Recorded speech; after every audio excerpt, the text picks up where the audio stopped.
Really, Krett? Really, Krett? Oh my god. Yo, what's good, folks? Hello and welcome to another episode of Really It's Your Boy F. Call me Tom. Alongside me is Kurt, coach for I don't know. They're just a Challenger Cup team, so I always forget. And you are that other SPL caster. Oh, That's right, man. Actually, the other SPL caster. You are the other. Pretty much. So is that your official title? I am a chair too now. So yes, I am actually the other caster now. Nice. It's actually really exciting, and I think I'm fitting in well. I think it'll be pretty sweet. So, did you notice I got a decoration? Yeah. No, you had it last week. It was. But it was shoved in the door. Yep. Like it was. Yeah, it was back there, just shoved in the door. But we're here now, and we're living life. We're looking cute, feeling cute. Well, it's my game. I know y'all hosting. How's it going? So, I'm feeling better. I'm getting like my house and stuff. How you doing, buddy? How's your week been? My week's been pretty good. Just getting it started off right. Had the day off yesterday from scrims. No scrims. AFK was maxing and relaxing. That's nice. And congrats to them. Of course. Team announced their sponsor day, which is dope. I'm rocking the new Razor gear. Got my Ouroboros here. Mouse. Your what? Ouroboros. It's a snake that eats its tail in Norse mythology. It sounds like a Pokemon that you leave at the Pokemon Center and tell you that you're gonna pick it up, but you actually leave it in box 17. More like box number 5. I never collected that many Pokemon. I never collected that many Pokemon. I just played the game. I didn't want to catch them all. People were like, "Hey, you should catch them all." I'm like, "Fuck it." That's silly. So, here's the real question. Okay. When do I get a free piece of Razor stuff for being your team relaxation administrator?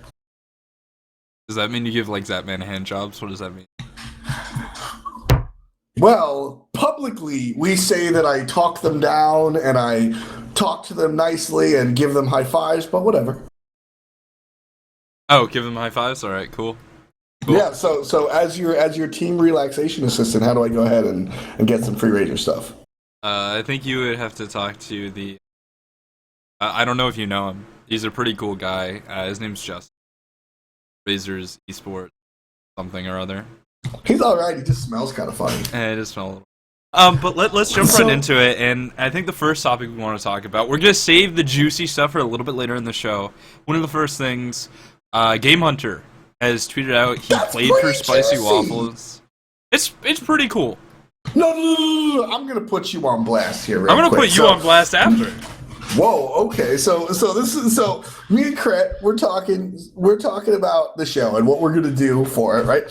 So I usually come here, I got my notes. I usually come with a pre-prepared, all right, this is what we're talking about, right? And so I'm like, yeah, we'll talk about C9 AFK. He's like, maybe, that's cool. And I intentionally, just for the record, Krett. So he was like, Krett said, hey, what do you think about C9 AFK? I was like, this is what I think. And he said, this is what I think. And I said, nice. And the reason was I wanted to have an organic conversation on that. So maybe we'll touch on that. And then I was like, hey, what about the return of Game Hunter? And he's like, nah, that's boring. I was like, dude, this is one of the most celebrated people in all of professional Smite. How can you say that's boring? So that's what I'm going to start with. How is Game Hunter's return boring? Because Game Hunter, I think, was overrated. He's a good player. He has strong mechanics. And in the launch tournament, he got a pentakill, and that's cool. But he got a pentakill by holding left click on Vamana, and then after the launch tournament, immediately fell off. We did not see him in Season 1. He wasn't there. He didn't even attend the TSM Invitational, for personal reasons nonetheless, but he just didn't show up, metaphorically and literally. Right. That said, all right. I fully invite him to prove me wrong, because that would be dope. Yeah, no, I'm down. If he wants to come back and be like, yo, I'm Game Hunter, they call me the God Hunter, I'm the fucking best, I'm down, because I want to see it. But it's about as exciting as finding out that KO, formerly of Curse, is playing like KO? Oh, yeah, my KO. goodness. Like No, that he would like come come back. back or something. No, He's now okay. You know what? Like- I agree with almost everything you said. I really aren't we like it's cool, but there is a difference between KO and Game Hunter. Like, I mean, there's a lot of fanfare. I think you're pretty right. I think like it is what it is. I think that also Game KO Hunter- is now on like the US best Heart of the Heroes of the Storm. Oh, sweet. Yeah. My a cousin's good game. really good at Ultimate Frisbee, too. Does anybody give a shit? No. Your cousin's from Connecticut? Dude, Yes. maybe I know him. You probably do. It's like the state's this big. But so, I mean, Game Hunter's return, I agree. I think the Game Hunter, I'll agree with you that he was overrated at a certain point. For those of you guys that are a little newer to the scene, I mean, Game Hunter was the equivalent of, I'm not going to say Divios. I don't want to say Cyclone Spin because Cyclone Spin's pretty much like driving up. Divios is like, dude, he's like the best player, and 90% of people won't argue that, right? And the 10% that will have some sort of like, they're intelligent and they'll be able to disagree, but they'll concede that he's very talented. And that's pretty much Game Hunter. He was the unanimous best player in the SPL for a long time. And people like Krett and I would be the detractors saying he's very good, but because that's what we get paid to do. Well, and partially it's because when this is really about the Path to Smite launch, I think, and that was a time where once again the region was split, and then the launch tournament happens, and that's cool, but it felt like the launch tournament wasn't played in the solo lane. Yeah, no, it definitely wasn't. Definitely was played elsewhere.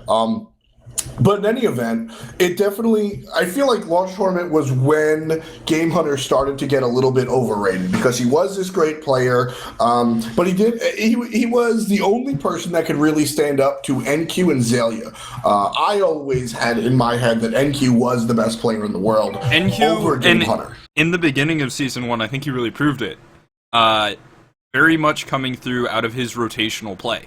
NQ would just go up somewhere and throw down, and Game Hunter was like still in the solo and like, yo, what? How did he get there? Yeah, I mean, NQ had some like, NQ was interesting, but that's besides the point. Coming back to it, Game Hunter was definitely this like celebrated character. He was one of the Michael Jordans, one of the biggest players to come around, right? And then what happened was he's got some medical issues, which one, got a little bit, he started, his interest in Smite started to wane separate of his medical issues. And two, because of those issues, he wasn't able to really travel with the team, most notably the TSM Invitational. Yeah. That was his own team at the time. And he couldn't travel to his He also own didn't make Invitational it land. to he didn't make it to China with the rest of TSM, and actually a lot of their roster didn't, which sucks. Incon's but happy about that. Shing was too. I mean, he fed, but he was happy about it.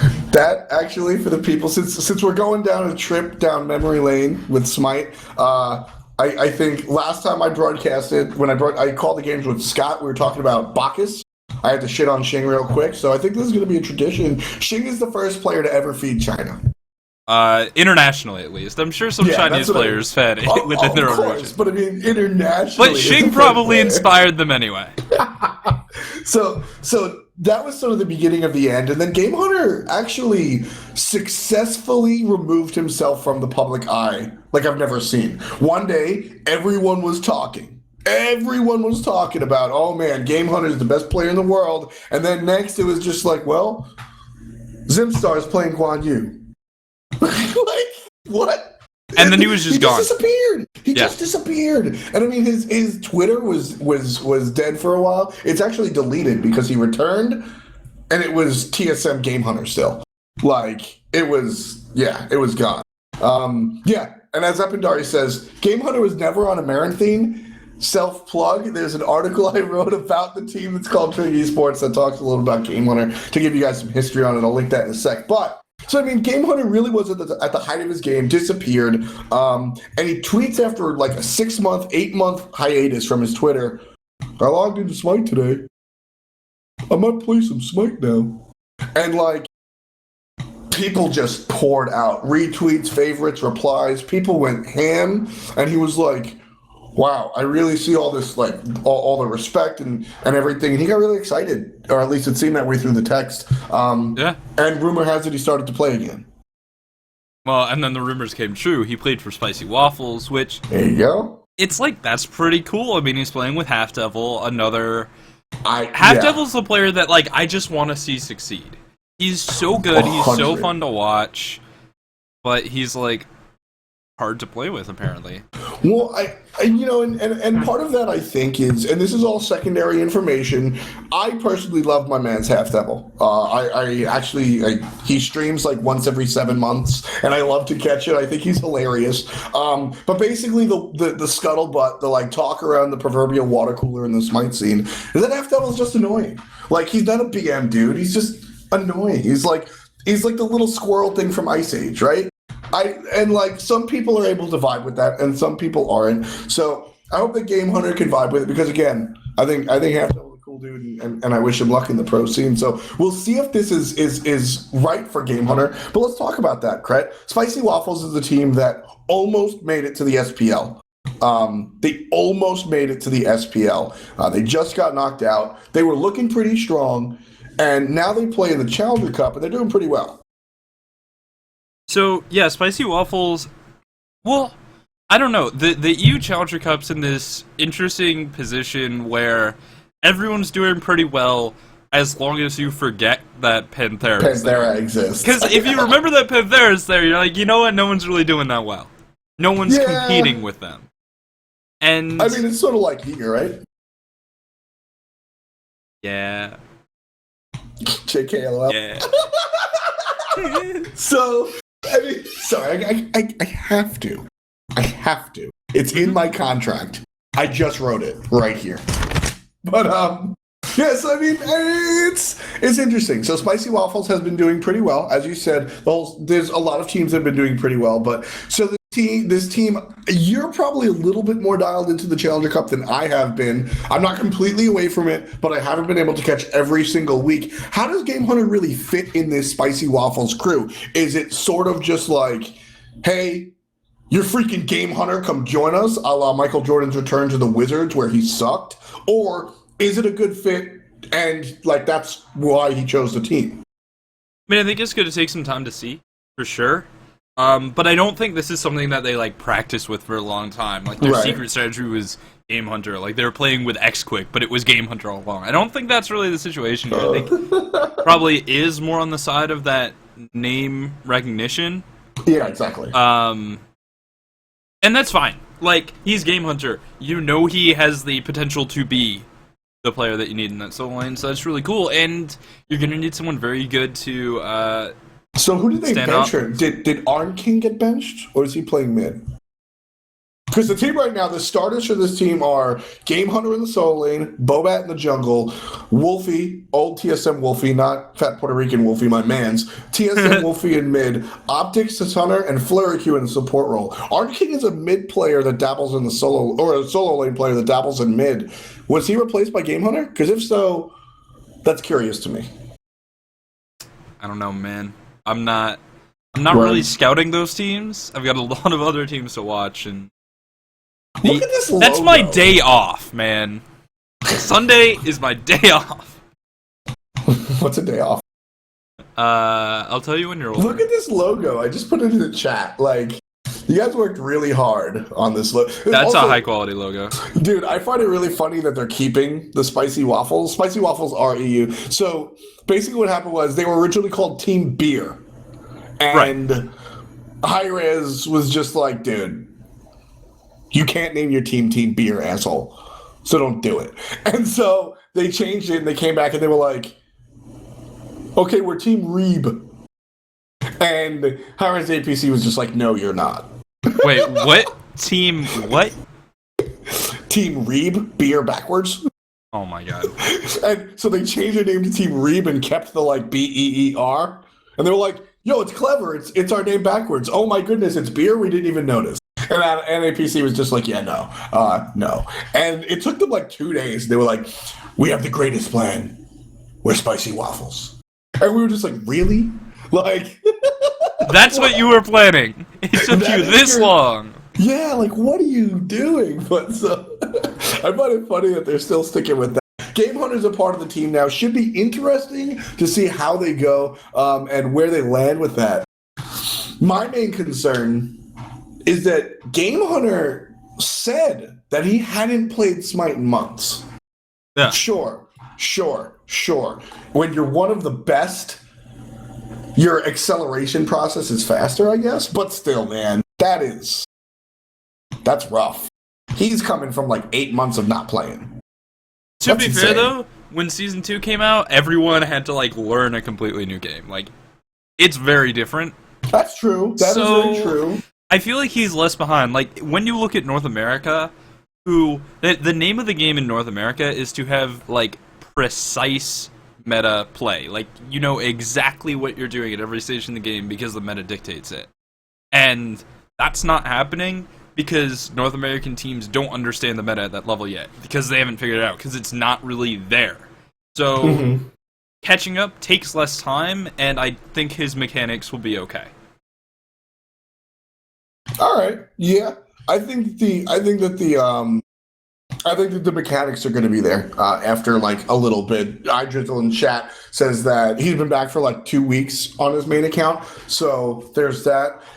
I don't think Game Hunter's the type of individual to really like play on a alt account secretly. I don't think he's going to pull an X-Quake or a Poang or a Divios. Yeah. So I think that's sort of where he's at. So to close this out, I think that I am interested to see how he succeeds with spicy waffles, because keep in mind, from the time of irrelevancy to the height of his career, he played on one team, and that was Team Solo MF in mid. Like, you know what I mean? He played for BLGU. Sure.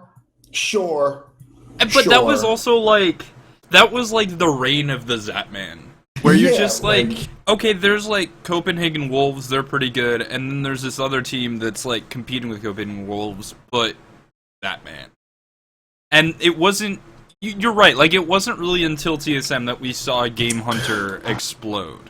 That's what I'm talking about. And so like all of his like huge, holy shit, your Game Hunter success really came from TSM. For sure. And like that is, you know, yes, he is a great player and that's where he is, but every time people talk about that team, you got to bring up Zimstar, like he's a great shepherd. You got to bring up the fact that like Lobster and the two Danish boys have been playing together forever. You know, Kivo Fred and Trixtank. So like, there's a lot of built-in synergy. Can he do the new synergy with a completely different team that he's not used to? And like that also brings into like his medical stuff, because that is a big part of it. And also, will he be able to vibe with just like the meta as a whole? He wasn't really known for mages. So those are my two questions going forward. And there really is no answer until we watch the Challenger Cup. So I am going to be watching this Challenger Cup more intently. You've got 2 weeks of CC without SPL going on this weekend and the next weekend. As if I needed more of a reason to watch, because there's teams competing to get into the SPL. I'm going to watch Europe. I finally have a reason to watch Europe because I don't like Iraffer, and I don't want to see him keep winning, so I just don't watch. But now I get to check out Game Hunter and see what he does, so we'll see. Alright, so I guess, in other big news today, Team Igor did announce that Razer is the sponsor, which is pretty cool. So, you know, a Challenger Cup team making their own brand, getting the first sponsor, and this is a question that we asked when we really started doing this show. Did I? Mm-hmm. Did okay. I do that? Yeah. Yeah, I do. And so I think getting a sponsor like that, and this is sort of the one time on the show I'm going to speak independent of my affiliation with the year. I think getting a sponsor like that is pretty cool for It's pretty huge. Team that's You're clicking on all the Twitter links, I know, but just keep I going. totally am, dude. Like, it's exploding. Oh my god. I think it's pretty cool for a team that's trying to build their own brand, right? It adds weight. Now, partially it's because of Justin, who's a great guy and really likes Smite, and is like, you know, esports dude for Razer, but it's also, I think it's a sign of good things to come for Smite and for Eager. Yeah, the Challenger Cup will be casted on Smite Game 1. We won't change anything. Zayden and Hinderman still casting it. If it ain't broke, don't fix it. Let them keep running it. Same production, etc. So you guys can get your pick ban rate for Hercules in the middle of the screen. That said, eager. Super excited because you're true. We start the very first episode we had before Krett was Coach Eager. Now we can't have the exact same conversations. We got into a little bit of a tizzy last night when we brought up some Eager stuff. They're sensitive. I get it. I respect it. But back then we were like, "Yo, can Eager do this? This is a huge undertaking for this team." And in chat, Justin saying it's not because of him, which it's like, okay, I didn't know that. I assumed it was. It would have made sense, but that furthers my point. Right? It's not because of the connection with this guy. It's just Razor's yo, this is a good brand. And that's awesome. That's great for Smite, and that's great for Eager, so I'm really excited. Mm-hmm. Yeah, that's kind of how I'm looking at it. I'm really excited because we opened this show with... the inaugural episode of this show was, hey man, Eager is doing this. Let's see how it works. I actually just got a text from one of my friends. Team Eager sponsored by Razor? No way. Insert super fake shocked face here. She was always a proponent of Eager. She really likes lasses. That said, I know who you're talking about. Ooh, that one still stings. But that said, we went into this conversation dude, Anatol is a smart guy. Lazarus and Zapman are very smart and very intelligent, but that's not really that's not the first word that the popular fan thinks of. Me and Krett have different access to these people, so we understand. But the conversation we had was they're creating a brand. How soon will it be when they abandon it because they get a bigger brand? Or are they really committed? Can they do the business? A lot of it was I don't know. For what it's worth, I got to be that guy and say, hey, she's definitely texting me back right now. For what it's worth, I said, hey, they can do it. But I was unsure how long it was going to take. A single split, and they're already doing Jesus. A single split in the Challenger Cup too. That's very exciting to me. Very, very exciting to me. I think that they really did it right. Dude, she's so mad at me. Delete my number. I'm never talking to you again. She's in my phone as do not answer. So. But you're just digging a hole deeper, dude. But shouts to Eager. Really excited for them, and I want to see what's next. I really want to see what's next. I want to see what's next in the show too. What I'm saying is this just the first sweet, we got Razor guys, we're legitimate. Fuck you, dude. We're good. See you later. Take me to Wendy's. Or are they hey, now we're Team Eager. We want those green jackets. What's going on? We got Razor behind us. Are they going to go hit up whatever is cool in Florida, the alligator store or whatever? You know what I mean? That's kind of what I'm interested in. Yeah, I mean, I think what it comes down to is just how seriously Zapman and Lasses take the game, right?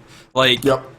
Lasses, and I've said this a few times before on the show, he paved the way for the people who quit their jobs to play Smite. EQ in chat. G Fuel up next. Totally gonna happen. Dude, don't make fun of the space coke, alright? So yeah, Lasses and Ant-Man take this game so seriously. Lasses paved the way for the people to quit their jobs to focus on Smite, and that's awesome. And I think just how serious they take it, how big they are as streamers. Have you seen Lasses' Twitter followers? No. He has 20K. You know who else is? You know who else is?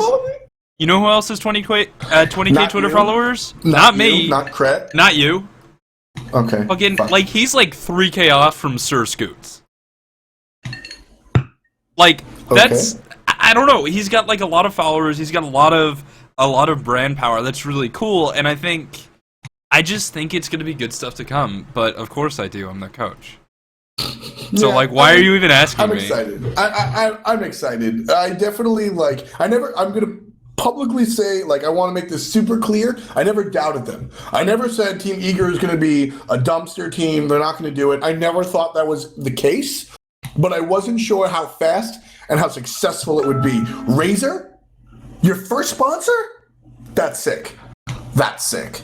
I'm into it. I like it. Call me up. I want to see where they go in the future. I'm definitely super, super, super impressed, and I want to see more. So we'll see how that goes for Eager. Congratulations to the boys of Eager, and we'll see where that goes. So that's pretty sweet, cut and dry. 5:31 here on the East Coast right now on a beautiful Tuesday. How is it up in Connecticut? Actually, it's pretty nice out here. I actually went outside the other day and I didn't freeze to death, so that's really good. In fact, we're almost done with snow. Most of the ground isn't snowy, and there's like little clumps just hiding behind like bushes and stuff. It hasn't melted yet, so we can't really put away the snow shovel. But Word. soon. Almost free. Almost free. You enjoying sunny Georgia? Staying warm? Yep, it's not so bad. It's like super hot actually. It's pretty hot down here for sure. So it is what it is. But also hot. Cloud9 versus AFK. Yeah. Okay, so Cloud9 versus AFK was a decider match, and it was such a cool way to end the split because it was literally just best of 3. If you win, you go to LAN. If you lose, you don't. And that's really your spiel, and I'm totally taking it from you because I said it first. Yeah, I mean, winner goes to LAN, loser watches on Twitch. That's like my ultimate. If you know me, double eliminations is my hell. I don't believe in second chances. I don't believe in, are they really the best team because they only won once? Homie, win and be a winner. So this was right up my alley. I was super excited. Man, did you see a Drizzle's first link from his wiki? That is good. That's so good. Anyway, okay, yeah. So, what happened in this game? And I think it should have been closer. I think all 3 games were in AFK's control. Game 1, AFK won that. Game 2, AFK threw that. They threw that. Yeah, like Andy got a quadra kill. That's dope. It was almost a penta, but it was served to him on a silver platter. Just the way he likes it. 4-man group 100%. Up for the Thunder Dunk. Like, oh my god. That is the definition of Thunder Dunk. Brandon always says, like, hey, don't hold hands when there's an Athena. And that's pretty much like, don't hold hands when there's a Thorald, dude. Yeah, and a Zeus. Mistakes were made.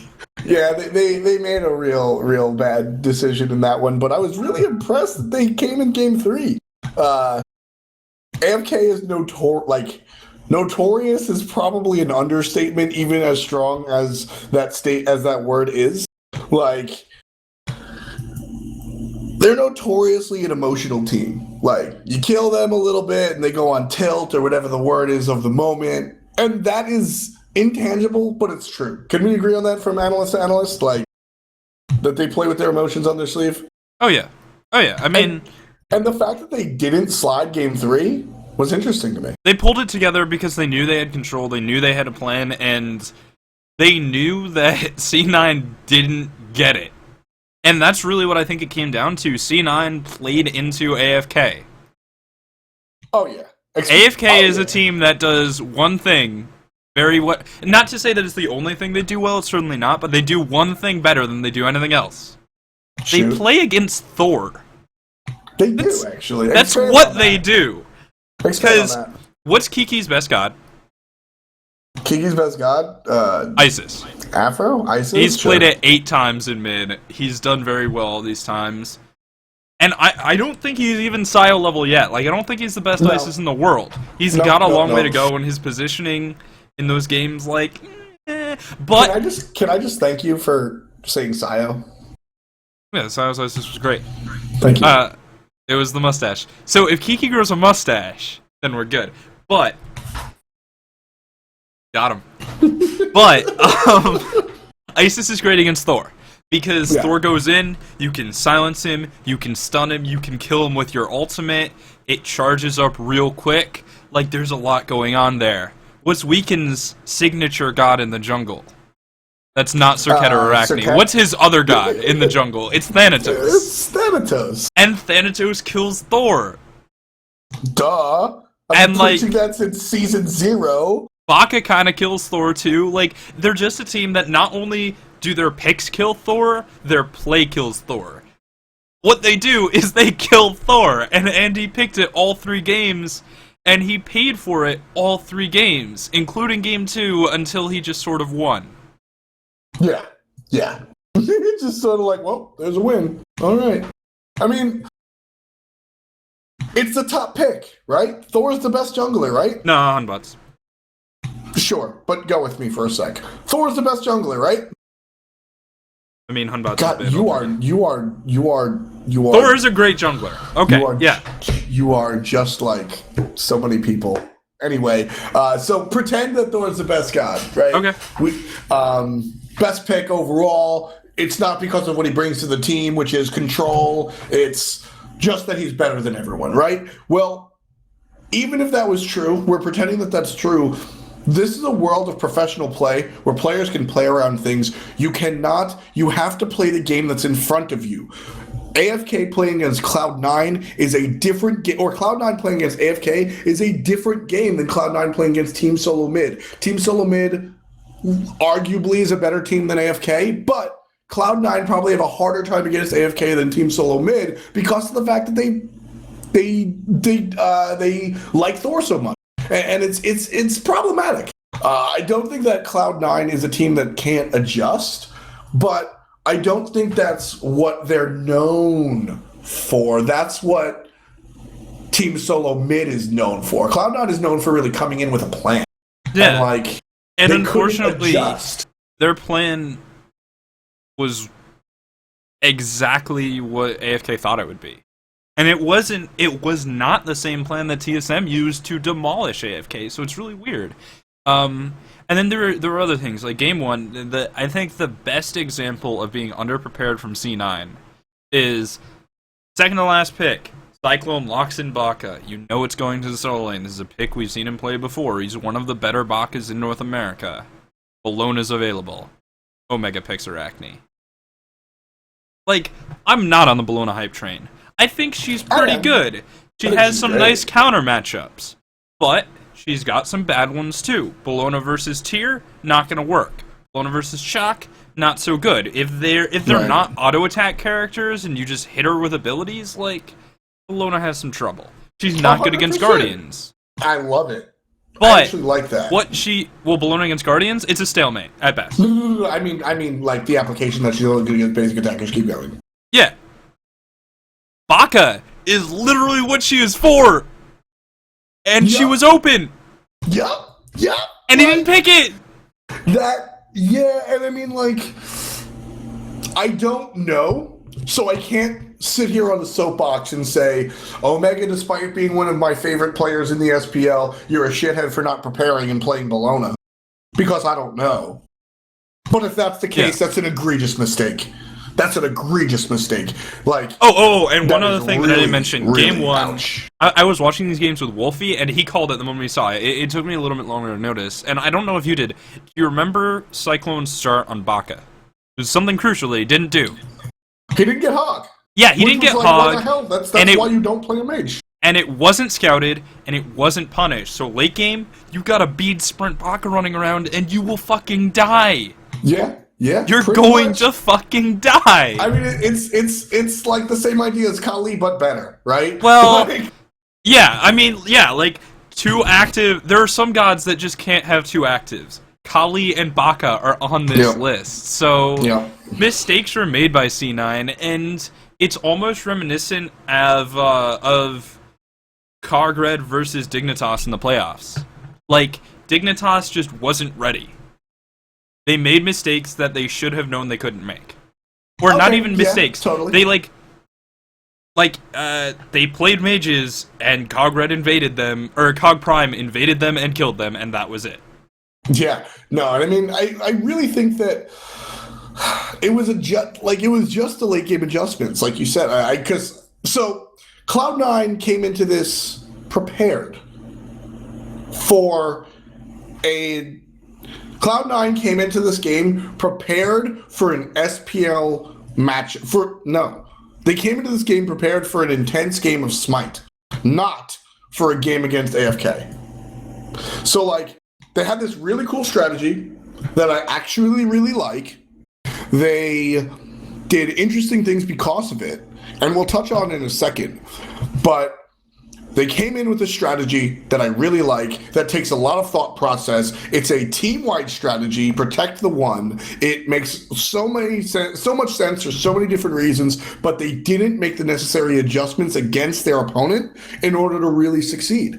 And, you know, some of the things, like you said, are simple, like scouting the fact that Baka doesn't have a hog. Just invade him, wait, he's a Bakasura, he can eat things, figure it out. No, you can still invade on that. You can hog out of the eat. Yeah.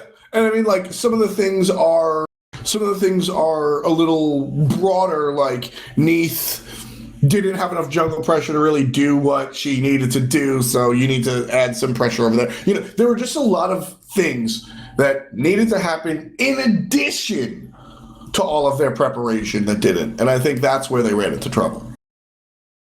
Yeah, I mean, they, like, the thinking behind these teams, TSM and Cloud9, is that they scrim each other, they develop their own meta, and then they play it out. And it seemed like they didn't do that. Like, the Thor, that's as expected, but we didn't see the Guardian solo coming out from Omega. We didn't see the Hyper Guardian carry squad with the Hyper carry. Like, we saw something different, and it wasn't what was needed against AFK. Because I think the, like, triple Guardian thing that kind of destroyed Denial would have been really good against AFK. So, yeah, tough breaks, not going to see Barracuda at LAN, and that's hard, man. That's shocking. That's so dude, the world champions aren't going to the first LAN? What? Like, that's incredible. But, like, they're world champions, and at the playoffs, or sorry, at Worlds, we saw Cog Red versus Cog Prime, right? Mm-hmm. Like, they're world champions, but by how much? How much better than Cog Red were they at the time, right? Oh, of course. And, like, that's just sort of the nature of, like, that setup of a world championship. It's more final than some other setups, and that means that it's not like, yes, they have played a best of 10, they are clearly the better team. Like, it's not like that. You know, maybe TSM and Cloud9 are closer than third and first at Worlds might, you know, seem. Okay. I don't hate it. I'm thinking about it still. Either way, it's like world champions aren't going to LAN, but their sister team is, so whatever. At the very least, you could say that, right? It's like, well, we don't get to see these guys play, but you get to see these guys and their scrim partners and do basically the same thing. Yeah. With definitely. different flavor. Yeah, I agree with that. Now let's talk a little bit more about the nitty-gritty of it. We sort of touched upon things like the no-hog bucket and stuff, but so game one, this was like, where does this rank? Before we get into it, where does this rank for you? Is like was this one of your most enjoyable Smite games ever watched? The AFK C9 game? Yes. No. Okay. Where do you place that? Is it like nowhere in the conversation, or is it like top 5, top 10? It's not top 10. Really? Because, like, I looked at it and I'm like, C9 wasn't ready. I looked at the bans and I was like, they're picking into AFK's hand. Like, they don't know. Now, it could have been, I just don't think it was. Wow, okay. The stakes were there. The situation was there. It just sort of like, yeah, man, they weren't ready. C9 was not fully prepared in the way that they needed to be. Now, maybe they prepared a lot and they, like, got it wrong, which I think was the case of AFK versus TSM. But honestly, I think AFK versus TSM was replayed in AFK versus C9. Like, one team's ready, the other team was not. And the ready team wins. Hi, my name's Krett. Game Hunter's boring. C9 AFK was stupid. Are you surprised that I hate everything? Are you actually bread surprised? And water. And cheese. Actually, just rice. Bread has too much flavor for me. Goddamn, Krett, you hate everything. I do! It's my brand, dude. Respect my brand. It's funny, like... Wait. I hate everything except for this Razer Ouroboros mouse, which is really great. Is this what it's gonna be like? Yes, this is being friends with me. Actually, real talk. If our show stays successful, you should sort of work your eager magic for the show. I could use a new siren. Oh yeah. Why don't you just tweet at a few chicks till you find a siren? How do I ban you from a TV show? Like, goddamn. Especially when I'm the one running production. I can just turn you off, man.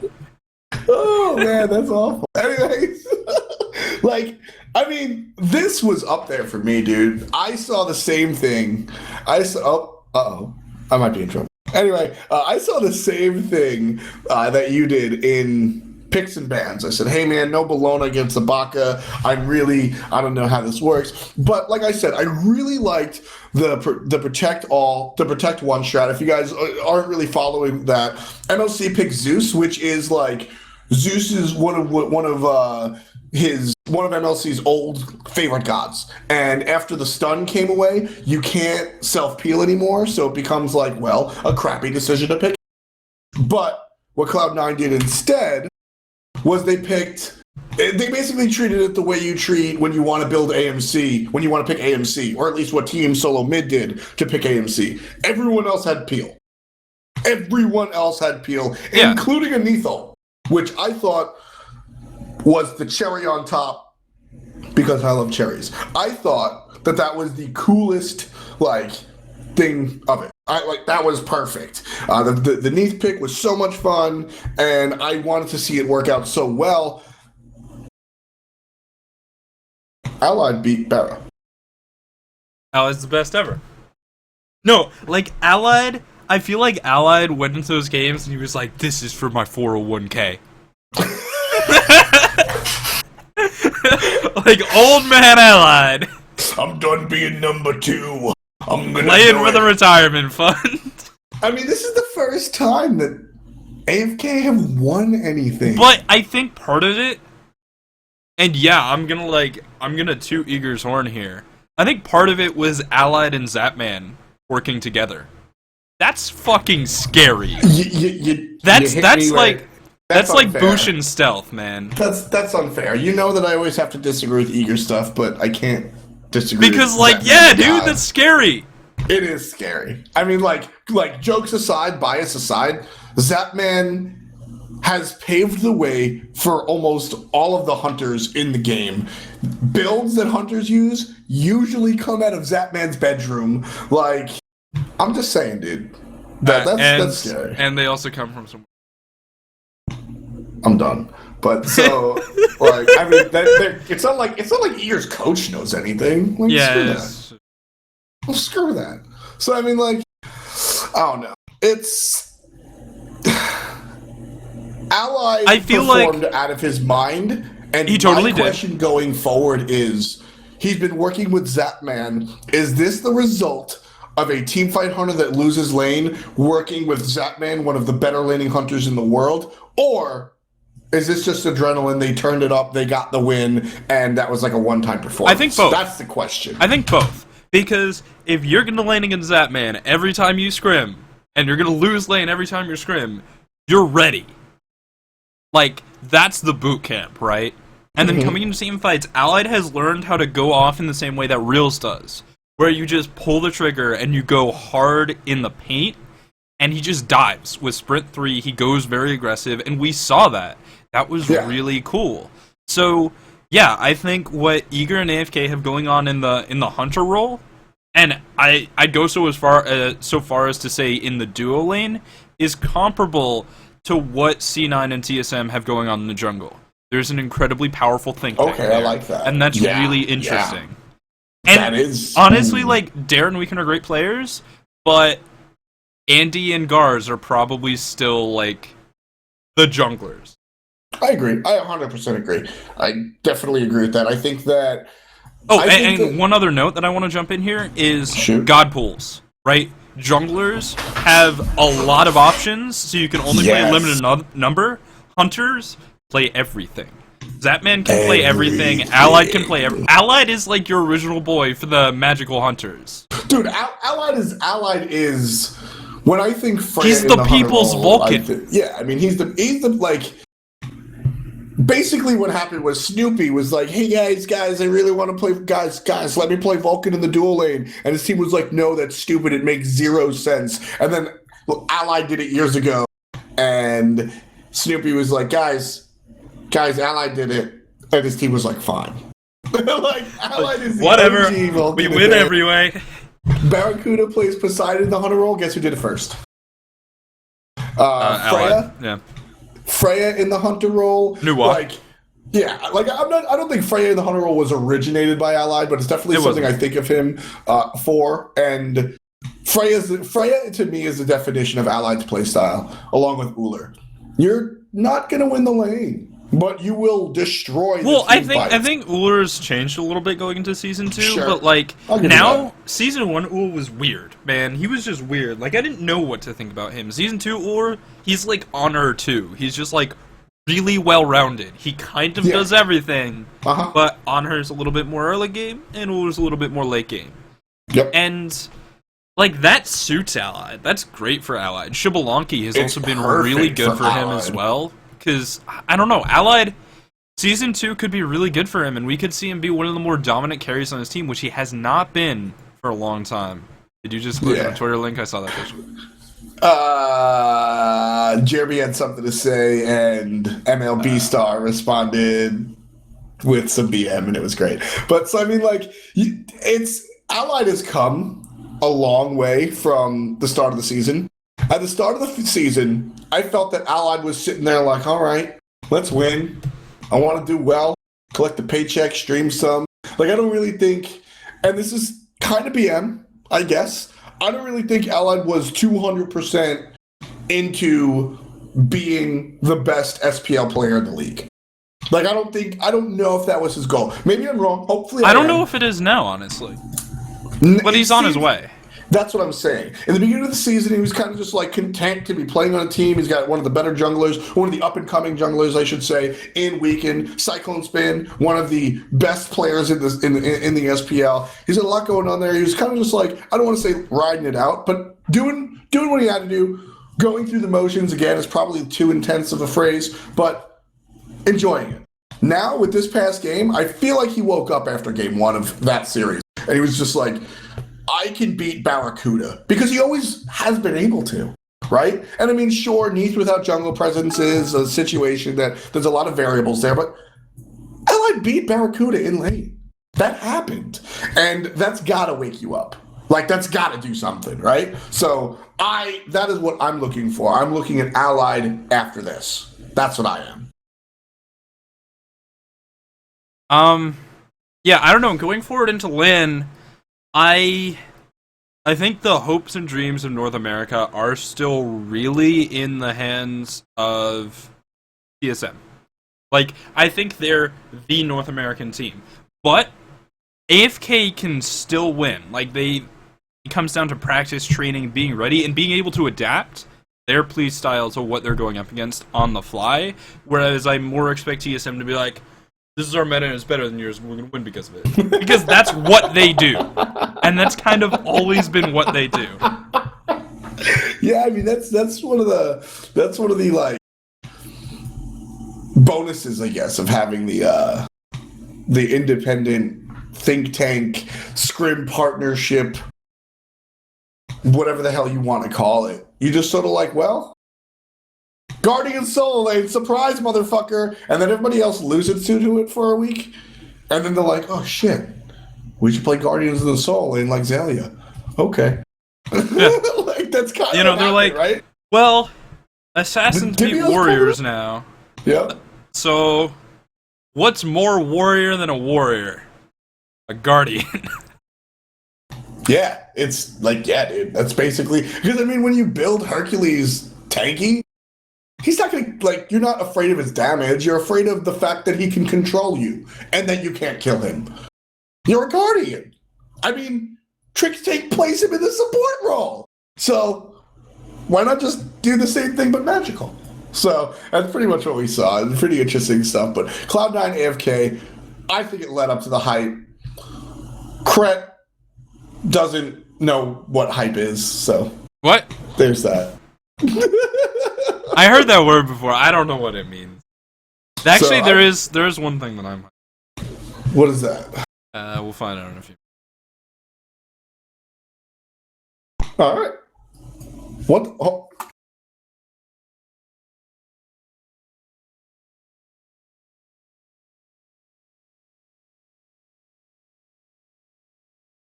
Well, I just learned what kind of neighborhood I live in. That's dangerous. I'm gonna close my blinds. There's violence going on outside. Anyway, violent was how C9AFK went, and I guess we'll just get down to it. Everybody's talking about it. We might as well bring it up. I mean, it's just, the news was released today, and everybody's going absolutely crazy about it. Yes, Scott Gandhi got a root canal, and that's where we'll end the show. Dude, poor Scott. Let's have a moment of silence for Scott Gandhi and his beautiful teeth. All right, that's our show, guys. Thanks for coming out. See you later, guys. Peace. All right, we're just fucking. Drama. It's time to talk about the elephant in the room. The elephant in chat. Shout outs to Idris, who's a great guy. You can follow him on Twitter, but I don't know what his Twitter is off of the top of my head. So link your Twitter in chat. Follow this kid. He's great. Awesome guy. Really smart. Really cool. Highly recommended. And he's just been like unleashing the drama in chat, so you guys can stay up to date. Because what's happened is 5 competitive players have been issued bans of various lengths for serious rules infractions. Basically, stuff that you aren't allowed to do if you're anyone, and especially if you're a competitive player. And as you can see from FDOT, it's dude. This is not what you should get banned for. Dude. Despite all of his previous infractions, Mask just could not hear the bans coming. You got ears! Get it? Oh man. So to fill you guys in, if you are missing things and how it works, basically what happened was account sharing. It's against the rules. You just can't do it. This doesn't mean that you can't have a Smurf. This doesn't mean that you can't go on vacation and play Smite. This doesn't mean that you can't play while intoxicated. This means that you can't let anyone else play your goddamn account, or you can't play an account elsewhere.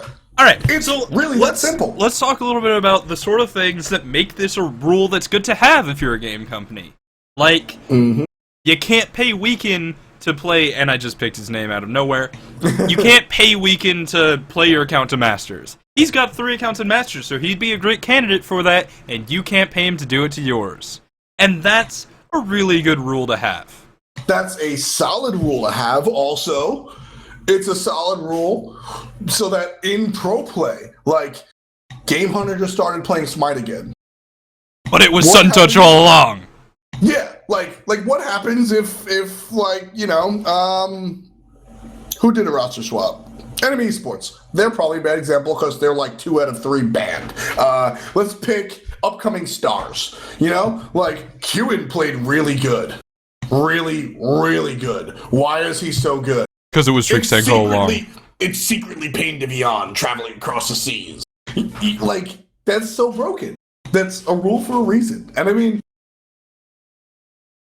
people have come out, and they're completely wrong, and this is where we'll start it off with. Jerby is the latest to be linked in chat, and I'm not going to come at Jerby for this specifically. I'm going to come at his idea right here, even though I don't have a problem with that. He says, so very disappointed in Hi-Rez APC and Hi-Rez Bart. I don't really know why Bart's tagged on that. APC is the commissioner of the league. Anyway, so many bigger fish to fry than this. Question. When it comes to, statement, I guess. When it comes to, like, and Nantan brought up, like, dude, there are people telling you to kill yourself sometimes. That you should ban people like that instead. It's not an instead thing. Yeah. It's not. It's not like there's, like, a limited number of bans you can hand out. And it's like, well, we used 5 bans on people account sharing, so now we can't ban STD 420 from calling you a shitter, idiot, nerd, feeder, bitch in your rank. Yeah. Like, no, yeah, they exactly. can still ban STD 420. Yeah, exactly. It's not about that. It's not about the fact that, you know, BM is more important. And to be completely honest with you, this did not even come from esports. Like I'm obviously not going to show you our internal email, but the email chain that was sent to me was like, hey, Tom, if you want to write an article on something, this just happened. And I got the email chain, and the first person to write an email was support saying, hey, aren't these players professional players? It's like, because they got notified via reports, via whatever the hell they do, you know? So it's not like we were sitting here, esports team sitting here like, who's that kid with the no ears? Let's ban him. Who's that? Although Ep.11 does actually sound like that. Like, we didn't do that. It came up naturally, and that's what has to happen. It came out like it was completely different. It has nothing to do with esports. It just so happened that professional players were caught being unprofessional. And I think the best note was said by none other than Captain Coach. I actually can't freaking find it, and I'm pretty upset about it. But Captain Coach, of all people, who is Captain Coach, if you're not familiar with Captain Coach, he's the coach for Titan, and he's known for, here it is, he's known for being very just like professional. Very, hello, I am the coach. How can I assist you? Almost like it's pretty much all the boxes you need to check, right? And he says it perfectly. Somebody says, who gives a shit about account sharing in any context besides in a pro match? Why does this matter? And again, it's not about that. He says, that's not the point. Read the contract and abide by the rules. Yeah. It's as easy as that. Act like a professional. And that's exactly what it is. It's in a contract. When you come and you are a member of the SPL, there's a contract that you have to sign, and part of it has to do with player conduct, etc., and part of it has to do with, you know, boring stuff like taxing your earnings and wins and media obligations, etc. But, you know, you got to follow that stuff. It has to happen. Yeah. You get fined if you pick a diamond skin because it screws up Spectator. That it sucks. It has to happen. But it's a contract, right? And like, it's that simple. Like, does account sharing affect a professional game? No, it doesn't. But well, it could. Sure. It could, because in this instance, no, it doesn't affect professional play because it happened like in ranked or whatever. But it's a precedence thing. It's like, this is against the rules. It's against the rules for good reasons, like account boosting. You know, paying someone else to play your account, that's not cool.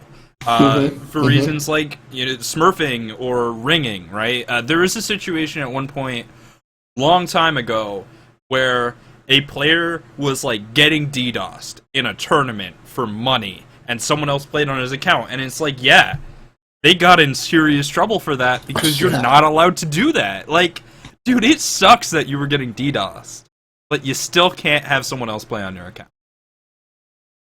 Yeah, I mean, and like you said, it's about the precedent. It's about the integrity of the league as a whole. Because, sure, these guys are pros.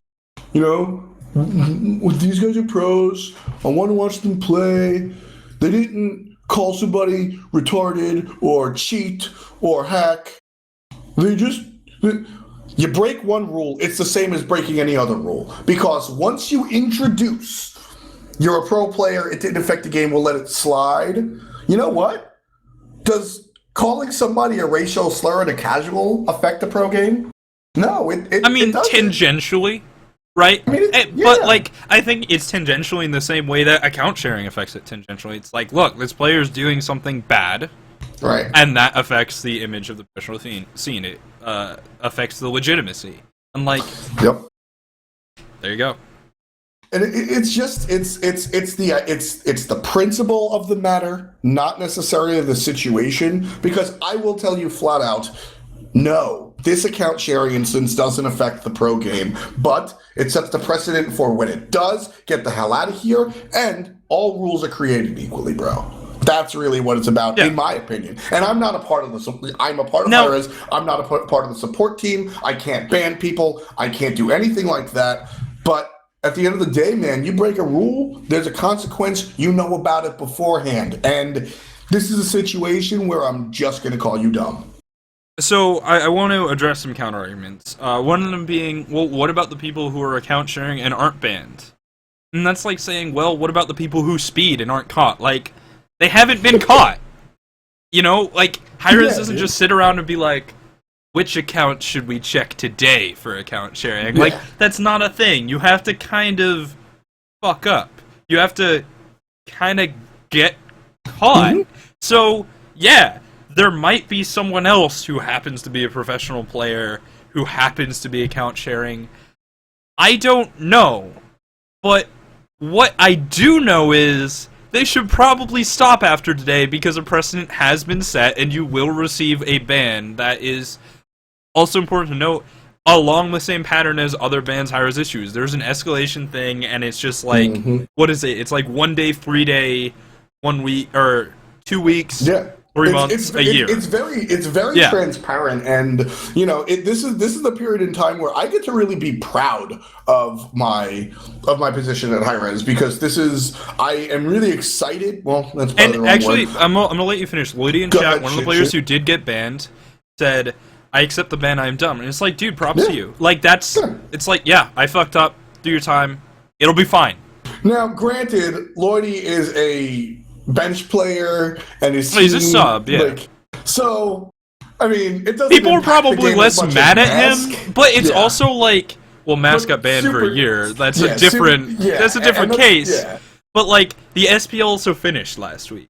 So it's like, you can't play for 2 weeks, and my SPL team isn't playing for 2 weeks. Like, exactly. Yeah. So I mean, no. Super shouts to Lloydie for owning that, because like I said, I mean, I even said this. BM is something I obviously don't approve of. Like, you guys know me. I'm super against like racial stuff, etc., and like hate speech for anything. You know, no problem. Lloydie, I love you. But I can, like, if you go off the handle at somebody in ranked and get banned, I would judge that a lot differently than account sharing, because you BM somebody, right? You call them like retarded or racial slur. Not something that I'm going to do. It's not something I support. But maybe you had a horrible day. Well, the other thing to mention is go ahead. Like, those are the sort of bans that require a pattern, right? Like, it's not one bad day. That kind of happens to everyone. Right. That probably happens. Who's the nicest dude in the scene? Captain Coach. That probably happens to Captain Coach. There's probably a day where he goes in the rankings like, you know what? You're like... And he just says something like horrible, right? Like, maybe that happens to him because he had a bad day. But it's about a pattern and like... So for behavior, it's like, it's not one thing. Now, there's probably a straw breaking the camel's back. There's probably a point where this poor guy's like, man, this guy said one thing too many. But sure.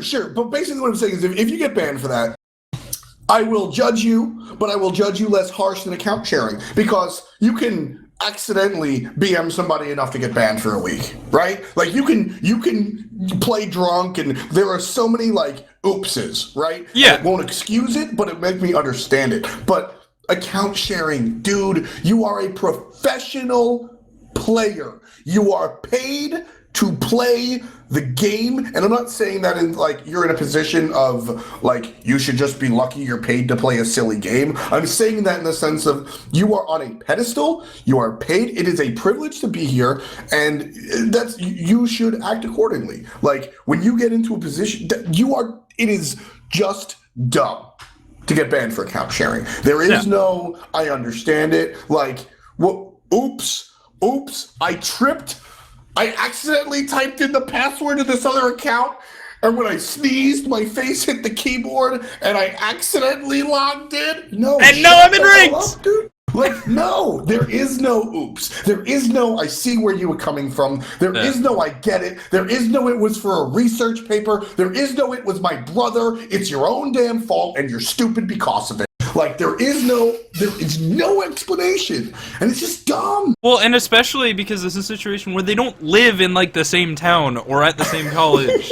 Or it's not like Barracuda's girlfriend walked over his computer and played arena practice or whatever. Like, or even ranked. It's like, they don't live in the same spot. I'm pretty sure, like, I think it's, like, Mississippi or something where Soulshiner lives. Like... They're not all players from Mississippi. He plays for the Memphis Tigers, dude. Okay, whatever. Like, it's just kind of obvious. I don't know. I do want to jump to another argument that a lot of people are saying, and this one I think is one that holds weight a little bit more. It's sort of two aspects. One is what about what happened to Omega so long ago? Okay, I will touch that. And the other one is, well, what about other players who are doing other things? And that is just sort of like, in my opinion, not being a support personnel, but sort of like playing games as my job throughout my entire life, and this comes from lots of different games. I think a lot of my knowledge coming out of League's Tribunal and being like, look, players can like take access to this. Like, it's about patterns and like doing things over and over, like calling people racist things more than once, right? And so if you're like, well, why hasn't this player been banned? Maybe he's not consistently a jerk enough for support, or whatever. Maybe that's it. Maybe they haven't gotten to it yet. Maybe he's on the edge. I don't know. He hasn't been, and like maybe they could be more strict with competitive players. That's a conversation, right? Mm-hmm. That is the conversation that, if you want a conversation to be started from this, that's the conversation to have. All right. Maybe there should be account audits for every single, like, maybe you sign a contract that says that, you know, the next split, all your accounts get audited every 7 days. Or I'm something. down. Like, that's the conversation to have. And I mean, is that the way Hi-Rez wants to go? Is that the way players wants to go? There's a lot of questions to have there. That's the conversation you have. You don't. And have I think question, that's interesting. What about my least favorite person's favorite player? What about that guy on the team I don't like? Like, you can't just. That's not how that works. That's not the conversation to have. Right. Yeah, so I think to say something like, well, professional players have to be held up to a standard, so maybe there's just a support guy who, like, reads Allied's chat logs and looks for instances of them saying, smell my balls. Smell my balls. Right? Maybe there's a support guy who does that. I don't know. That is something that could happen to if Hi-Rez fell into the union, and, like, sure, whatever. But, and then there's a separate conversation of, like, there isn't feedback in the game that your tickets are actually working, right? Like, someone says something racist or has a racist name. I don't get There's no feedback that, like, yo, this guy actually got banned. Like, your reports are working. It's like, okay, that's a different conversation. Because I mean, sure, I don't get that. I mean, it's just sort of like the idea that we don't know that these racist pricks are being banned because there's always more of them. And maybe there just are always more of them. People are toxic, whatever. That's another conversation to have. But I want to hear what you have to say about Omega, because I think that's an interesting situation. I mean, basically, the core of it is that, like, Omega broke a lot of the rules that would get him banned, but they weren't rules yet at that point in time. And, like, just like as a professional player, you have to abide by your contract. If it's not in the contract, Hi-Rez can't do anything about it. Like, yes, yeah. Hi-Rez could have just perma-banned it because it's their game and FU, right? That's totally going to happen. But in an effort to, like, keep integrity, that's bullshit. You don't want to set the precedent, like, we can do whatever the hell we want, because then why would I play your game, right? So, right. Basically, Omega was given a second chance because he broke the rule before it was a rule, and that's why we're harsh on it now. So, and to his credit, Omega's grown up, and it hasn't happened again. But if a pro, including Omega, does the same thing, well, we know what's going to happen. So, I mean, that was pretty much like Wild Wild West, unfortunately. And that was and I mean, something had to spark that conversation, and, you know, Hi-Rez grew, and the players grew, and the fan base grew, not just numbers-wise, but maturity-wise. You know, that's something like when you have your first party. I know you don't like fun, Krett, but I hate fun. But like when you have why your do you think first Eager party, hired me? When you have your first party, right, you think about, all right, I'm going to put all the breakables away. I'm going to, you know, put all my stuff. I'm going to get some ice and food and water and drinks, etc. And then you wake up the next day and you go, holy shit, there's mud all over my house because I didn't remember to put, like, a welcome mat outside so people could wipe their shoes. And now it looks like 100 people walked through my house. That's sort of like what happened there, right? So we learned, and there's a welcome mat outside now. Now you can't be out. There's rules against it. You know what I mean? So it happens, and we live and learn and get and then fix things. So, you know, that sucks, but oh well, move on. And now we're at the situation where there's contracts, and there's legit just lists of stuff. It's your own bad if you don't read it. Ignorance of the law is no excuse, and especially when it's given to you in a contract. Like, if this, I don't even understand why this is a conversation to so many people. If you get a job working at McDonald's, and in your application contract it says you can't call people fat for eating at McDonald's, and then a homie orders 3 cheeseburgers, and you go, you really want that much, you fatso? You're gonna get fired, dude. You're getting fired. Yeah. It's in your contract. You're getting fired. You called him fat. It's the same concept. It's in your contract. Like, what the hell? All right, so let's break down what people are saying, because I think there's a few things. Some people are saying, this is bullshit, why are they banned? And, like, the response to that is because it's a rule. Like, it's a good rule. No conversation, right? There's some people who are saying, okay, I can see why they're banned. What about these other people? And that conversation is like, well, maybe you could talk about, like, being more strict or, you know, auditing for professional accounts and their IP addresses or whatever. But that's not a thing right now. They haven't been caught or whatever. You know, it's not like there's some support guy at Hi-Rez who's like, oh, look, Allied told 8 people to smell his balls. I'm not gonna ban him. Like, that guy's not there, right? Like, that's not a thing.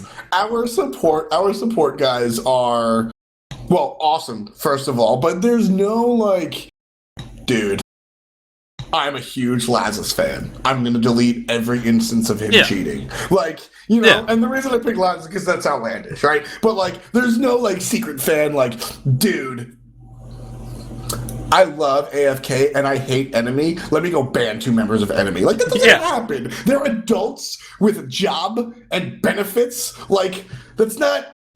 It's not worth it. A lot of people are into esports at Hi-Rez. A lot of people like our Smite scene. It's awesome. It's a lot of fun. But nobody's going to put their, like, lifestyle sustaining page. We're not making, like, the people that work in support don't make $5 an hour and also go to high school. It's their career path. They're not going to give up their career, like, not just their job here, but break their integrity and future career, their health benefits, their dental benefits, working at an awesome place, their friend. What are you joking? All right. There's too much on the line. I think there's the next conversation of, how did Mask get a 1-year ban for this? Not a 5-year ban. That would be a lot. How did he get a 1-year ban for this? And that's pretty straightforward. It's like, well, it's his 5th offense, and basically, his offenses are being a jerk, being a jerk, being a jerk, being a jerk. Account sharing. Yeah. And I mean, when you're looking at a ban like this, I think it's important to say that, once again, you're not getting banned for single offenses, because that's not how that works. It's a pattern of behavior. And Mask, if you're questioning his behavior, is someone who literally has his master's TP reset because he scummed his way to number 1. Like, his TP was literally reset to 0. I mean, that was the biggest question held by a lot of fans, a lot of analysts. I think we said it on our show when COG was announced. Dude, we did. The biggest question coming into this was, real talk, Mask has been a fuckboy in Ranked forever. Ranked people understand this. The people that don't, like, avid viewers of streams, like, when you watch the stream so much that you start to recognize the people in Ranked that your favorite streamers play against, those people knew, the streamers knew, and the top level Ranked players knew, because, truth be told, Mask is good, right? I can't come in here and say he's a bad player. He's a good player. He does what he's supposed to do, right?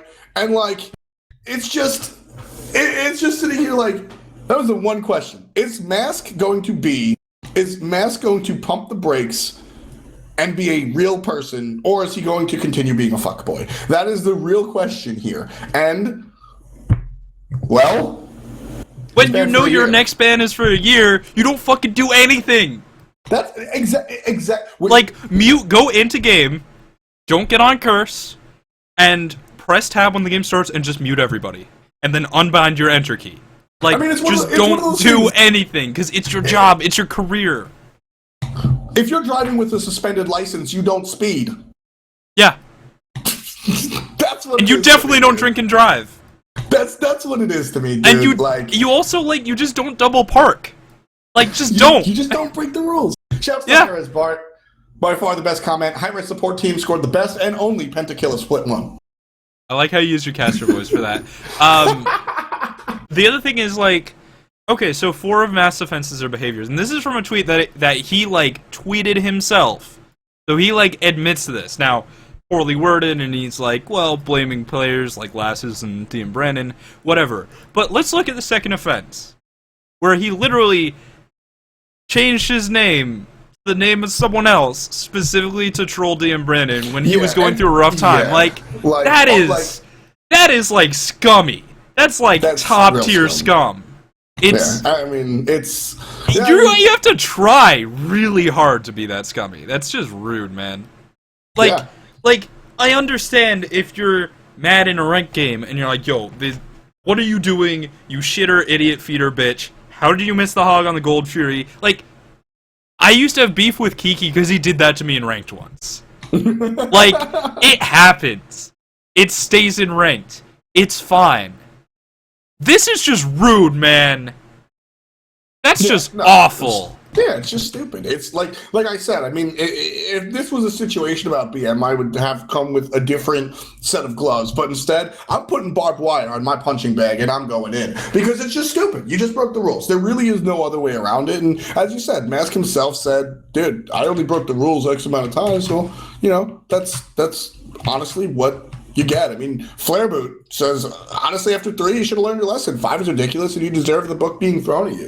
It's pretty much where we're at. It's 100% what it just is what it is. So I mean, it's definitely it's a no conversation. Honestly, I'm really what happened, and it should have happened. That sucks. All right. If you're just joining us, what we're talking about is a bunch of pro players, 5 actually. Pentakill goes to Hi-Rez Esports. We're banned out. You see, Soulshiner and Takati both from Enemy Esports. Takati gets a 3-day ban because, against all odds, that's his first offense. Soulshiner gets a 2-week ban because that's his third offense. Isn't 3 days second offense? I think it's 1 day, 3 day. I'm not too positive. I'm just reading the press release. Okay. Lloydie gets a third offense, which is also a 14-day ban. Vicium gets a 14-day ban for third offense. He's on a team called Boogaloo. They're a Challenger Cup team. And then Mask Cog is really the one that everybody's up in arms about. He's banned for a freaking year, both in-game and competitive, because of account sharing. So, I mean, this is pretty much where we're at right now. And I think the biggest right, Lloydie plays on Trig Esports, but he's a sub. It's all about Enemy Esports and Mask right now. Let's talk about the competitive implications of it. Enemy Esports, they're going to relegations. They were the worst team with 0 wins in the North American split. Soulshiner is a big part of this team. Mm-hmm. It's like the backbone to this team. I think a lot of analysts, myself included, have said Soulshiner does well or he doesn't, and that determines how his team does. So that's going to hurt a lot. Takati is riding the bench right now, so that's that. And Mask. COG is a team where COG is like, they need Mask. So both of these teams are going into relegations. Denial is the team that avoided it. Enemy Esports and Cognitive Gaming both have to go into relegations missing one of their bigger players. What the hell? That's really rough for them. We'll see how it plays out, I guess, but it's a good point to bet against your boy Mask. So, another thing to mention, and this is actually pretty cool, Jigs tweeted out about an hour and a half ago, and I'll link it in chat. Progress is impossible without change, and those who cannot change their minds cannot change anything. A new jungler has appeared, and that's coming from Jigs, the captain of Cognitive Gaming. So they're already on their way to a new jungler. First of all, I love this. I'm a Smash Brothers player. This is awesome. Second of all, it's going to be Uknik. Like, okay, my guess, because, I mean, realistically speaking, think about North America. You've got Uknik. You've got Controller playing Mytheria. You've got... I'm glad both of those players are mentioned right here in this thread. There's, like, who else is out there, dude? I don't know, but somebody accidentally timed out Bart, and that's hilarious. Shit on Bart. Okay. Who else is out there? Yeah, Mytheria, Unique. Technically, like, any of the Challenger players, like Pern. It could be Pern. It could be Dare to Care. And actually, think about this. I know you want Dare to Care off your team, but it's not going to be that easy. Looking at Cognitive Gaming, DJ Pernicus plays well with this type of caustic atmosphere. Like, well, is it going to be a caustic atmosphere without Mask? That's a big question. Well, going into it, I mean, people have spoken about Mask was obviously the headline going into it, but people spoke about Jigs going into this a little bit. Like, is Jigs like a BM dude? There was a couple of players on this roster that people had question marks above their head as far as their ability to really be on a team and not be, well, douchebag. DJ Pernicus thrives in that sort of environment. It does. Wolfie's out there. Yeah, could be Wolfie. Actually, that's real. Like, well, let's be real. That silhouette looks nothing like Wolfie. Jigs isn't PM, Allied says, so there you go. But honestly, I think they just took a picture of the odd one. It looks like the odd one or Young Bay, honestly. Yeah. It's Young Bay! It's gotta be Young Bay! It's gotta be. Young Bay's coming over to play jungle. But no, that player's way too skinny to be Wolfie, and a little too short to be DJ Pernicus. Could be Allied. It's not anime enough. He'd be given the peace sign. It wouldn't work for Allied. Yeah, that's true. It wouldn't work for Allied. It kind of looks like Lucas. Smash joke. You wouldn't get it. Yeah, I wouldn't get it. You wouldn't get it. So that's the big question mark for COG. Enemy is screwed. Enemy is just screwed. Yeah, they're probably in a lot of trouble. Like, they're going to lose. They're basically going to lose, dude. I mean, no, because we just went through a list of free agents in the jungle.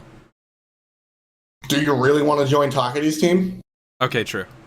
Well, they have Jeremy now. I mean, like, that's a little... Yeah. Exactly. And I mean, sure, that's a little slight-handed, but it's part of the conversation. But at the same time, like, you could basically... You could take Nomad and just, like, drop them in. Because they've played with Jerb. Like, Enemy's current roster is going to be very different, most likely, because they lost 2 players. Well, no, right? Because it's Jerby... Or, sorry, it's Takati and Soulshine, so they lost 1. It's COG Alex Sanchez. Yeah, it probably is Alex Sanchez.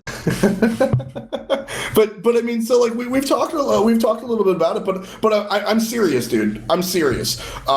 Players around the scene have had an aversion to playing with Takati. I don't think that Jerby has that same aversion. I think people mention Jerby and people hate on Jerby, but I don't think people are like, oh, I'm not going to join that team. It has Jerby. But I think Takati is a player that people say that about. So I think that Enemy is going to have a really tough time, tougher than Cognitive, filling this spot. It's Game Hunter. It's Ecliptium. It's Ecliptium! Yes! There we go. It's Ecliptium. It's definitely Ecliptium. All right. Cool. Now that's been settled. Yeah, I think that's the biggest oh my god there is that Enemy is going to have a tough time filling a tougher time filling that spot than COG. Boogaloo, I believe Vedium's their captain, right? I think they're 3rd seed in the Challenger Cup right now. That's gonna affect them as well. Like that's true. A lot of those teams go to relegation. Yes. So. This is going to really affect relegations. This is going to hit relegations really hard because, like we said, I mean, Lloydie's the only player. Sorry, dude, get shit on. You're just a sub. Like he's not. That's where Zimstar just like, dude, what were you doing? And then whatever. And like, I think he's gonna get smacked around. Not literally, but I think that's gonna be like. To be fair, it's probably no different from like what Cuvo, Fred, and Trixtank get daily. Sure. I think that Trey will really talk to Lloydie, and I think Lloydie's gonna. I think he'll get talked to, and because being a part of that like Trey organization is a big deal. But Lloydie is pretty much the odd one out for 2 reasons. Lloydie is like, I don't know, man. He doesn't really subscribe to that. I mean, he came into chat immediately. He was like, "Oops, I fucked up. Sorry." Yeah, he was the one player that was like, "My bad." Yeah. I broke there's the like, rules. Soulshine has been quiet, which I respect a lot. Though, to be fair, I don't think I've really ever seen him tweet. Sure, but yeah, sure. But you know, Mask came right out and was like, "This is dumb, wrecked." You know, sure, he's the one that got a year-long ban. But I mean, like I said, Lloydie is a sub, so he's not going to impact these games. Literally everyone else has a fight to fight for their team, and they let 4 other people down, which is rough. That's rough. That's embarrassing. You're an embarrassment to your team. You're an embarrassment to the game of Smite, and I hope you sit on your hands for all 14 days that you're banned. But seriously, you should feel really shitty because that's just an embarrassment. So, I don't know. I think it's silly, but it is what it is. Oh, Hi-Rez Kelly subscribe. I got the blam, blam, blam, blam, blam, but you're streaming, so rip. Hey. Thanks. Thanks, bud. Gotcha. Yeah, she got a dog with a hat on now. But yeah, I mean, 10 points to Kelly being before Bart. Fuck you, Bart. Right. Hey, that's really what I'm looking at. I'm looking at the competitive implications. Bart's trying to borrow money from Kelly for this. These teams are totally screwed. Soul Shiner is the lifeblood of enemy esports. Every time enemy esports almost came close to a win, it was on the back of Soul Shiner. Takati is on the bench, so that'll be iffy. Mask, that's gonna hurt a lot. This is gonna hurt, dude. This is gonna sting. And like we said before, folks, it's less about why. Well, okay, so once again, I'm still less worried of enemy, right? Because Jerby came from Nomad. He brought Sasic with him. Just get Homofey. They could just bring another Nomad. Yeah, just get Homofey. They're jungler. Like, he's good. Stop. Get who? Homie Effie. God damn it! God damn it! Ugh. We ran the Challenger Cup for like 8-9 weeks, the first Challenger Cup. Do you actually think it's Homofey and have been just punking me the entire time you say Homie Effie? Dude, who even knows? It's me! I don't even know when I'm trolling. No, you're screwing with me. You're messing with me. You're fun. Are you serious? What? It's Homofey. It's Homofey. No, it's Homie said it. That's it. It's done. Krett said it. He's punking me the entire time. Thank you. I'm good. But seriously, just get Homofey. So, yeah, sure, maybe. It depends on Takati. Like I said, Takati is an aversion. Homofey will probably join because what the hell is his team? So there's that. Anyway, shouts to all the subs, by the way. My computer's going absolutely crazy. Usually, really is, we like to keep things back away from chat, but you guys have been the shit today. Absolute Rev and Twigs and Guns, and we got Weekend up in this house. Lol Coop. Thanks, everybody. You guys are keeping the dream alive. Keeping the dream alive. I raised my adorable Bud Light glass to you. Krett also says thanks. I'll get him a ham sandwich or something without any... Wait. Just the Mask. ham, no bread. Mask tweeted out, and, no matter what side you choose, in the end of the day, account sharing is in the ban policy. I deserve the ban. I'm sorry to 1 out of 2. So I'm sure there's a second thing, but, like, he's just sort of like, yeah, man, my bad. No, I don't buy it. I don't buy it. I don't buy it. There is no part of me that buys this. There is 0 part of me that buys this. Get out of town. Nothing. 0. Nope. Don't buy it at all. I'll take screenshots. You think we're going to see Barack Obama in the SPL? 3 tweet, 4 tweet, 5 tweet, 6 tweet, 7... I'm counting 7 tweets. I'm not even halfway down my tabs of Mask being a fuckboy. Right? So Mask comes out and he's like running his mouth faster than Usain Bolt. And then you know what happens? David Fry or somebody else from the organization of COG just comes through and goes, boop, boop, boop, boop, boop. Hello, professional player that represents my organization for money? Shut the hell up and issue a public apology, or I'm taking everything away from you, you piece of garbage. And then Mask goes, oops, delete. I apologize for all of my actions. In the future, I will be a better individual, and I will strive to be a teammate for my friends, my family, and unfortunately, I've let you guys down. In the future, I will be a pillar of the Smite community. Thanks again, forever and always, Mask. But it worked for Omega. Different story. All right. Different story. And you know it. That's exactly what happened. Yeah. Okay. Yeah. Sure. I don't know. I mean, I think what it rests to is like, is there a bigger conversation coming out of this, or is it just like these players fucked up? They're gonna have to hold that. Is there a moral to this story aside from just don't fucking cheat? I mean, no, it's not even just don't cheat. It's just you sign a contract, read it and don't do it. Like, read it and don't do it, dude. It's that simple. It's not that difficult. I think I'm misinterpreting. What do you mean? Like, is there something Hi-Rez should do better in the future? Or is this like, okay, well, it sucks that these players were banned, but what about this other player who, like, said something horrible? Or is there anything like that? Personally, I don't think so. I just don't think it's the job of Hi-Rez to babysit players. Sure.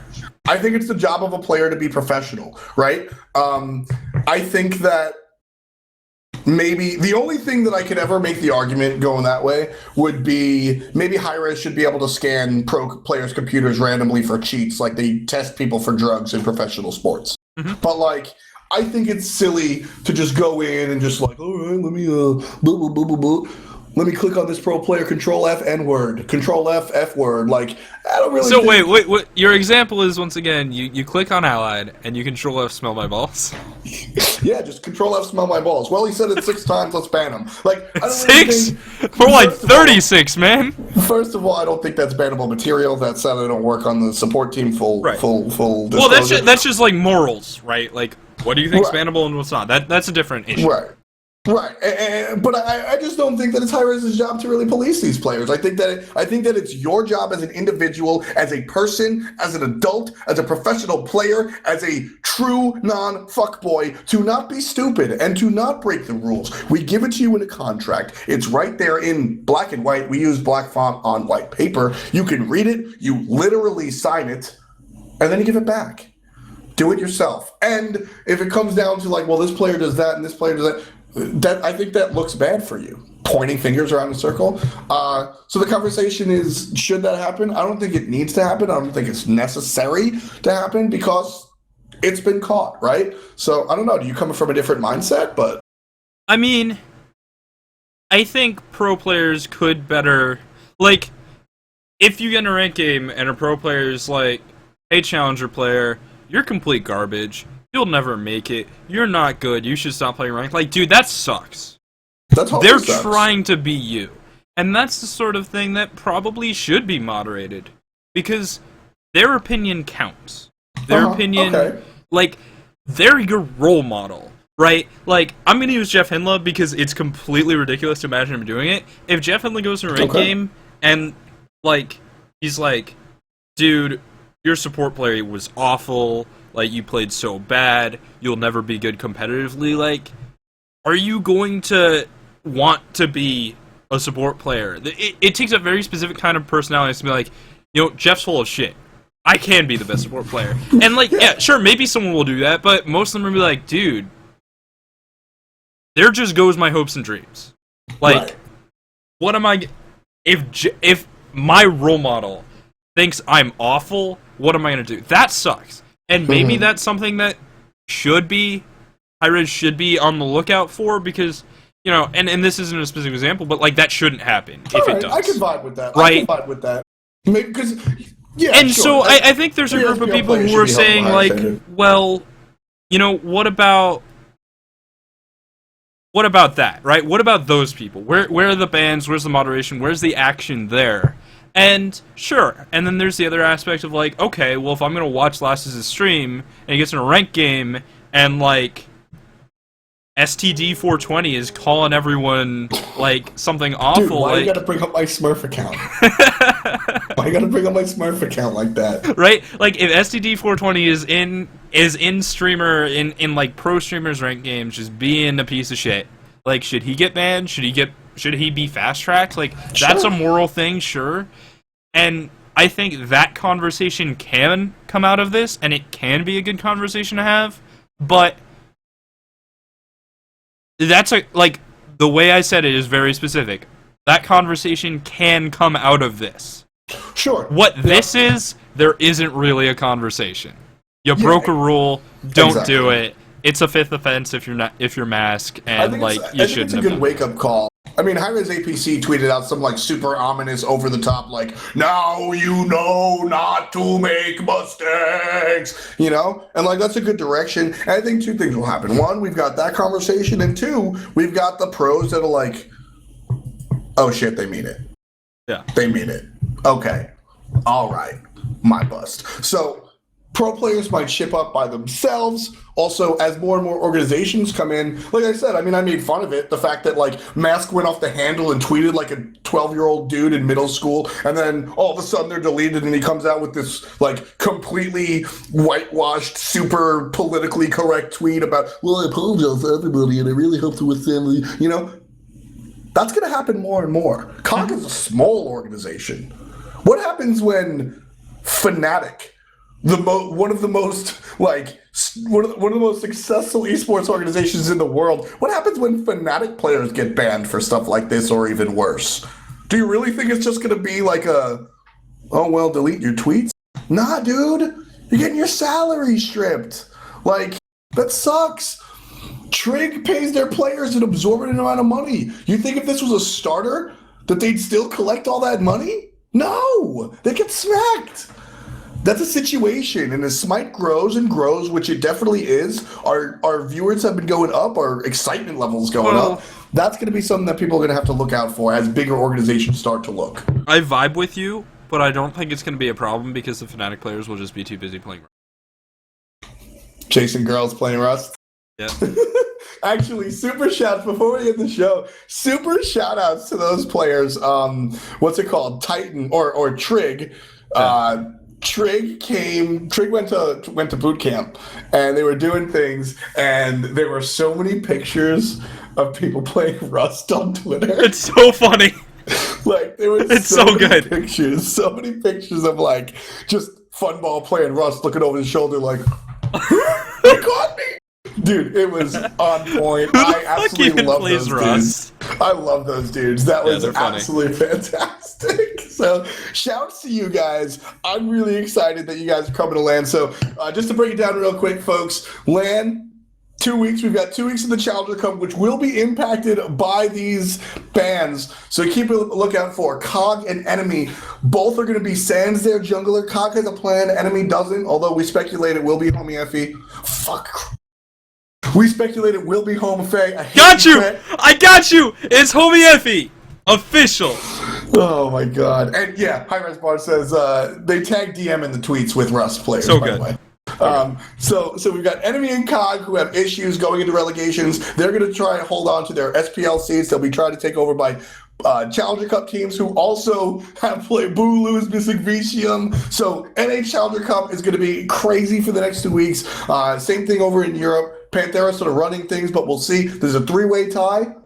We'll see who gets to work it out and fight for their spot at SPL. 2 weeks of that. And then after that, we have a LAN coming up. It's going to be really exciting. It's going to be all the stuff you're going to expect. It's going to be dope Smite games, but also a little bit of fun. Won't mention too much about it, but it'll be a little bit more of the Hi-Rez a lot of people miss. So keep a lookout for that. It's going to feature AFK, not Cloud9, wah wah, AFK Gaming, and TSM for the North American side. And then Europe will be, who the hell's playing? Trig and that other team, right? They're too busy playing. It's going to be Trig and not Titan, not Team Solo Mid, but Fnatic, previously known as SK. So that LAN should be very, very loud. Maniac's going to break a desk or something. Should be pretty cut and dry as to who's going to go and what's going to happen. So exciting stuff coming up in the next couple of weeks for Smite. Krett, do you actually have anything exciting to say at all? I actually have one last word. It's not exciting, but it's of course it's something that, just wrapping up the conversation about the bans being something that I forgot to mention. I mentioned some of the arguments. Right? Mass couldn't hear it coming. And why they're good, why they're bad. But there's one argument that I forgot, and that's, this isn't ban-worthy. And that argument is the dumbest fucking argument I've ever heard in my entire life, and I majored in fucking philosophy. Where There is an actual argument that is celebrated that's literally, here's a hand, I have two of them, reality exists. That's the dumbest fucking argument I've ever heard. I knew you were going with that. Yeah, dude. GE more. Anyway, that's our show. Thanks for coming out, guys. Thanks a lot for hanging out. Shouts to all the subs. Wonton Ninja, I caught you. X-Fats, I caught you as well. Yes, I said the X. I appreciate it. Do me a favor. Everybody spam that copy pasta that Bart had. We're going to leave the stream up for just a couple of minutes so you can enjoy some Monster Cat. Thanks again. We'll catch you next week on Tuesday. Peace! See you later.